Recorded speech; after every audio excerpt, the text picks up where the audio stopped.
ഇന്ന് എൻ്റെ ഒരു ഓണം വ്ളോഗ് നോക്കിയാലോ. രാവിലെ തന്നെ കുളിച്ച് നേരെ അടുക്കളയിൽ പോയി. അപ്പം അമ്മമ്മ കുറച്ച് ജോലിയൊക്കെ ആയിരുന്നു. അങ്ങനെ ഓൾമോസ്റ്റ് എല്ലാം ഉണ്ടാക്കിയൊക്കെ കഴിഞ്ഞായിരുന്നു. അതിന് ശേഷം അമ്മ വെളിയിലിരുന്ന് അമ്മയോടെ കുറച്ച് നേരം ഇരുന്ന് ഒരു വീഡിയോ ഒക്കെ എടുത്ത് അതിന് ശേഷം അപ്പം ഹാളിലിരുന്ന് TV കണ്ടോണ്ടെന്ന് ഞാൻ വീഡിയോ എടുക്കാൻ വേണ്ടി ചെന്നതും കൊണ്ടുപോകാൻ വേറെ ജോലിയില്ലാന്ന് പറഞ്ഞ് എന്നെ ഓടിച്ചിട്ട്. അതിന് ശേഷം നമ്മൾ സദ്യ കഴിക്കാനിരുന്നു. എന്തൊക്കെയാണെന്ന് വെച്ചാൽ ചോറ്, പരിപ്പ്, സാമ്പാർ, പപ്പടം, പിന്നെ ഉരുളക്കിഴങ്ങ് തീയൽ, പച്ചടി, പിന്നെ മെഴുക്ക് വരട്ടി, ക്യാബേജ് തോരൻ, അച്ചാർ, ഇതൊക്കെയായിരുന്നു. കുറച്ച് വിഭവങ്ങളേ ഉണ്ടായിരുന്നുള്ളൂ. ഇങ്ങനെയാണല്ലോ ഉള്ളത്, അതുകൊണ്ടാണം പോലെ. അതിന് ശേഷം പൊരിച്ച മീൻ വന്നു. പൊരിച്ച മീനെന്ന് വെച്ചാൽ ചൂരയായിരുന്നു പൊരിച്ചത്. അങ്ങനെ അതും കൂട്ടി കഴിച്ച് പിന്നെ കുറച്ച് ചോറും കൂടെ വാങ്ങി അതിൽ സാമ്പാറും അച്ചാറിട്ട് കഴിച്ചു. നല്ല ടേസ്റ്റായിരുന്നു.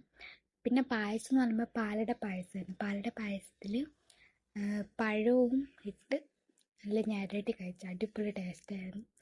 അപ്പം എല്ലാവർക്കും ഹാപ്പി ഓണം. എല്ലാവരും സന്തോഷമായിട്ടിരിക്കുക.